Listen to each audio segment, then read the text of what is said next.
अस्सलाम वालेकुम students, YouTube channel accounting with sir Umair के साथ मैं एक बार फिर हाजिर हूँ। स्टूडेंट, आज मैं आपको इंस्टॉलमेंट सेल्स जो कि एडीसी पार्ट 2 एडवांस अकाउंटिंग का टॉपिक है, इसका एक और सॉल्यूशन करके दिखाऊंगा। ये question 2003 regular private question number 6 भी है। लेकिन वीडियो देखने से पहले स्टूडेंट, अगर आपने अब तक मेरे यूट्यूब चैनल को सब्सक्राइब ना किया हो तो सब्सक्राइब कर लें, ताकि हर नई आने वाली वीडियो का आपको नोटिफिकेशन मिल सके। स्टूडेंट, ये क्वेश्चन मेरे लेफ्ट पर आपको नज़र आ रहा होगा। क्वेश्चन अगर रीड करें तो हमसे कहा जाता है ideal sales company sell goods on instalment basis. Its balance on December 31, 2001 were instalment account receivable 14,000। ये बिगनिंग अकाउंट रिसीवल है 2001 का। Unrealised gross profit 4,000। ये 2001 का अनरियलाइज्ड ग्रॉस प्रॉफिट है। Summary of the transaction for the year 2003 is as follows. Instalment sales 49,000 जो कि 2002 की है। कलेक्शन हुई इंस्टॉलमेंट की करंट ईयर यानी 2002 की 42,000, और कलेक्शन हुई इंस्टॉलमेंट 2001 की 5,600 की, यानी ये प्रीवियस ईयर की कलेक्शन है जो 2002 में हो रही है। Then cancellation of instalment contract 2001 2100। 2001 का कस्टमर डिफॉल्ट कर गया है 2100 2100 रुपये से। रीपोजिश गुड्स वैल्यू एट ₹1350, और उसकी जो रिपोजिशन की जो मार्केट वैल्यू है वो 1350 रुपये। In both the years the goods have been sold at 40% above cost. और दोनों सालों में जो गुड्स बेची जा रही हैं वो 40% अबव कॉस्ट पे सेल की जा रही है। रिक्वायरमेंट में हमसे कहा जाता है entries to record the transaction for 2002। Entries record करनी है 2002 की। Then adjusting and closing entry बनानी है 2002 की, और फिर show how the relevant account will be reported in balance sheet on December 31, 2002। फिर हमें उसकी बैलेंस शीट बनानी है 2002 की। तो स्टूडेंट, पहले तो हम इसकी जन एंट्री पास करेंगे। सेल की हमने 49,000 की, हमने एंट्री पास की इंस्टॉलमेंट अकाउंट रिसीवल डेबिट और इंस्टॉलमेंट सेल्स क्रेडिट 49,000।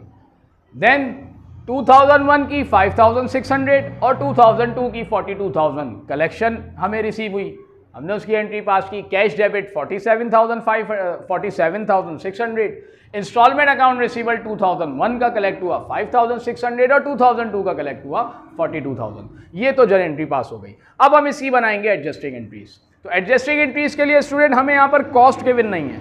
ये बताया जा रहा है कि 2002 की जो सेल की वो 49,000 की और अबव कॉस्ट है 40%। तो मैं ये कॉन्सेप्ट आपको क्लियर कर दूं कि अबव कॉस्ट में कॉस्ट 100% होती है और प्रॉफिट उसके अलावा होता है 40%। इट मींस ये 140% है, यानी जो 49,000 की हमने सेल की है ये अमाउंट 100% नहीं बल्कि ये अमाउंट 140% है। तो इसकी हम कॉस्ट इस तरीके से निकालेंगे, cost of instalment sale equal to instalment sales divide by 140%। 140% मतलब 100% कॉस्ट प्लस 40% अबव कॉस्ट, तो ये दोनों हो गया 140, जो कि इनवॉइस हो गई 140। इंस्टॉलमेंट सेल 49,000, 140% से डिवाइड किया तो कॉस्ट आ गई 35,000। इसकी हमने एंट्री पास की, cost of instalment sales debit और मर्चेंडाइज क्रेडिट। नरेशन बनाई to record cost of instalment sales. अब हम इसका अनरियलाइज्ड ग्रॉस प्रॉफिट निकाल रहे हैं। सेल की हमने स्टूडेंट इंस्टॉलमेंट्स पर 49,000 की और कॉस्ट उसकी 35,000 है। इट मीन्स 14,000 इसका हो गया अनरियलाइज्ड ग्रॉस प्रॉफिट। हमने उसकी एंट्री पास की, instalment sales debit 49,000, cost of instalment sales credit 35,000 और अनरियलाइज्ड ग्रॉस प्रॉफिट का अमाउंट आ गया 14,000। हमने इसकी नरेशन बनाई to record unrealised gross profit. Then अब हमसे third entry unrealised gross profit में से कितना अमाउंट रियलाइज्ड हो चुका है। 2002 का कितना अमाउंट ऐसा था जो हमें अब रियलाइज्ड हो गया, तो हम उसकी वर्किंग करेंगे। रियलाइज्ड ग्रॉस प्रॉफिट कैसे निकालेंगे, उसका formula cash collection multiply by unrealised gross profit rate. ये रियलाइज्ड ग्रॉस प्रॉफिट 2002 का कहलाएगा, ऑल्दो इसमें 2001 की भी अमाउंट इंक्लूडेड है, लेकिन ये चूंकि अमाउंट 2002 में कलेक्ट हुआ तो ये रियलाइज कहलाएगा 2002 का। 2001 का रियलाइज्ड ग्रॉस प्रॉफिट, तो कैश कलेक्शन हुई 2001 की 5,600। रेट जो है वो मल्टीप्लाई 40 डिवाइड 140, क्योंकि अबव कॉस्ट है। अगर ये प्रॉफिट ऑन सेल होता तो मल्टीप्लाई 40% करते, चूंकि अबव कॉस्ट है तो मल्टीप्लाई 40 डिवाइड बाय 140, जो कि आ जाएगा 1600। देन 2002 का 42,000 कलेक्ट हुआ, अबव कॉस्ट 40%, तो मल्टीप्लाई 40 डिवाइड बाय 140, वो आ गया 12,000। टोटल रियलाइज ग्रॉस प्रॉफिट जो हो गया वो हमारा हो गया 13,600। हमने इसकी एंट्री पास की।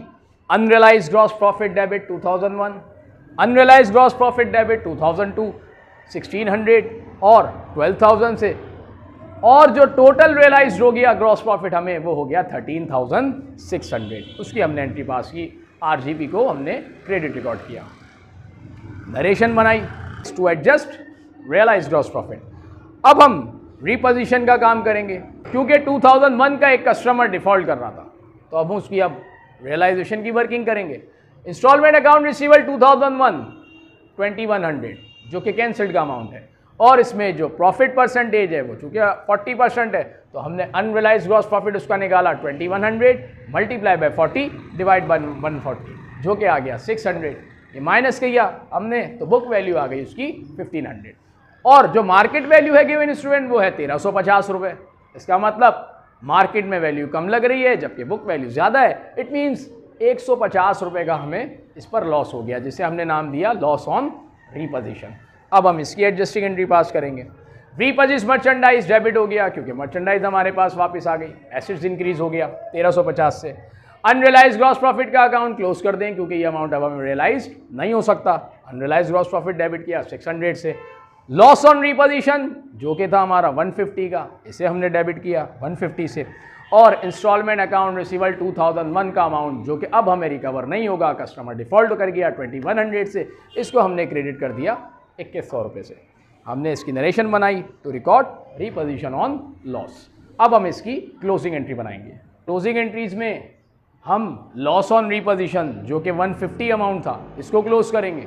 लॉस ऑन रीपोजिशन डेबिट था, इसको हम क्लोज करके ले जाएंगे क्रेडिट पर, और इसको क्लोज करेंगे expense and revenue summary account से जो कि 150 रुपीज़ है।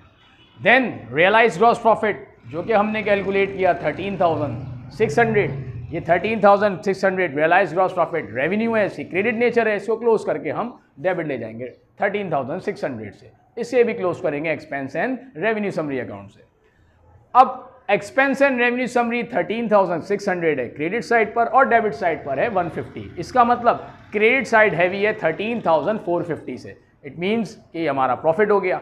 Expense and revenue summary credit heavy है, अब हम इसे क्लोज करेंगे और इसे ले जाएंगे डेबिट पर 13,450 से, और ये हम क्लोज करेंगे कैपिटल या रिटेन अर्निंग से। कैपिटल या रिटेन अर्निंग का अमाउंट बढ़ जाएगा और कैपिटल बढ़ता है तो हम उसे क्रेडिट रिकॉर्ड करते हैं 13,450। आप इसे कैपिटल या रिटेन अर्निंग के अकाउंट से यूज़ कर सकते हैं to close expense and revenue summary account to capital account.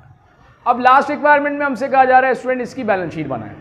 Balance sheet बनाएंगे हम, तो बैलेंस शीट में कैश जो कि हमने टोटल कलेक्ट किया 47,600 वो ले लिया। इंस्टॉलमेंट अकाउंट रिसीवेबल 2001 का स्टूडेंट ये हमें पहले से गिवन था 14,000 का, उसमें से 5,600 तो हमें 2001 का अमाउंट कैश की सूरत में कलेक्ट हुआ, और 2100 से कस्टमर डिफॉल्ट कर गया। यानी ये दो अमाउंट तो हमें एक कलेक्ट हो चुका है और एक अमाउंट हमें मिलेगा ही नहीं। इसका मतलब ये दोनों रिसीवेबल कम हो रहे हैं। तो हम 14,000 में से 5,600 और 2100 को माइनस करेंगे तो रिमेनिंग अमाउंट बचेगा, वो बचेगा 6,300 जो हमें स्टिल रिसीवेबल है, वो अमाउंट हमने ले लिया। देन 2002 में हमने सेल की थी 49,000 की, और उसमें से 42,000 हमें कलेक्ट भी हो गए थे। इसका मतलब इसका जो रिसीवेबल का अमाउंट है वो 7,000 है जो हमें रिसीव करना है। और रीपोजिश मर्चेंडाइज जो कि कस्टमर से हमें वापस आ गई, उसका अमाउंट हमें 1,350 रुपये गिवन भी है, वो 1,350 रुपये रीपोजिश मर्चेंडाइज हो गई। तो ये करंट एसेट साइड हमारी कंप्लीट हो गई। अब आ जाएं इसकी इक्विटी साइड पर।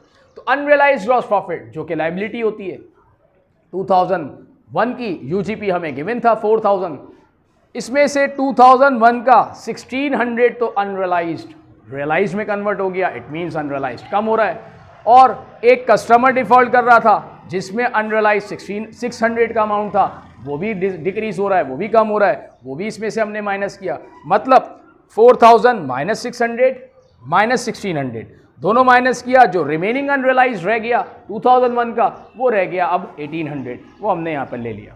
देन 2002 का अनरियलाइज ग्रॉस प्रॉफिट जो कि 14,000, वो किस तरीके से आया कि सेल की हमने 49,000 की, कॉस्ट है 35,000, इट मीन्स उसका अनरियलाइज ग्रॉस प्रॉफिट है 14,000। और 14,000 में से स्टूडेंट 12,000 का अनरियलाइज जो था वो अब रियलाइज हो चुका है। इट मीन्स अनरियलाइज का अमाउंट कम हो गया, वो 12,000 हमने इसमें से माइनस किया, रिमेनिंग 2002 का जो अनरियलाइज ग्रॉस प्रॉफिट है वो आ गया 2000।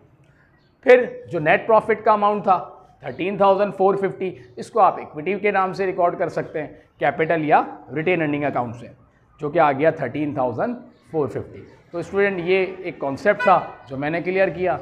उम्मीद है आपको ये स्टूडेंट ये क्वेश्चन था एक जो मैंने आपको स्टूडेंट ये क्वेश्चन था जो मैंने सॉल्व करके दिखाया। उम्मीद है आपको ये कॉन्सेप्ट क्लियर हुआ होगा। नेक्स्ट वीडियो में मैं मज़ीद क्वेश्चन के साथ फिर हाजिर रहूँगा। तब तक के लिए मैं आपसे इजाज़त चाहता हूँ। अल्लाह हाफिज़।